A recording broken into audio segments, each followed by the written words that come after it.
ভাদ্র মাস পড়তে না পড়তে শরতের আকাশ দেখে কি মনে হচ্ছে তো দুর্গাপুজো আসছে। এখনও ঢাকে কাঠি পড়ল না, কিন্তু আমার রিপনবাবু আকাশ দেখেই নাচতে আরম্ভ করেছে। আচ্ছা, ও কি বুঝতে পারলো বাঙালিদের সবথেকে বড় উৎসব আসতে চলেছে?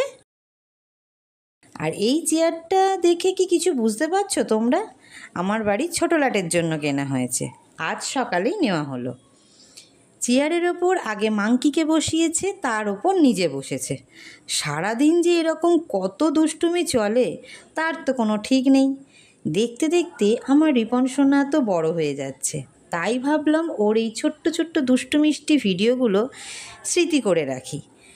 আর তোমরাও কি দেখতে চাও ওর এরকম আরও দুষ্টু মিষ্টি ভিডিও? তাহলে রিপন স্মাইল ডায়েরি চ্যানেলটাকে গিয়ে তাড়াতাড়ি সাবস্ক্রাইব করে নাও। ডেসক্রিপশানে আমার লিঙ্কটা দেওয়া আছে।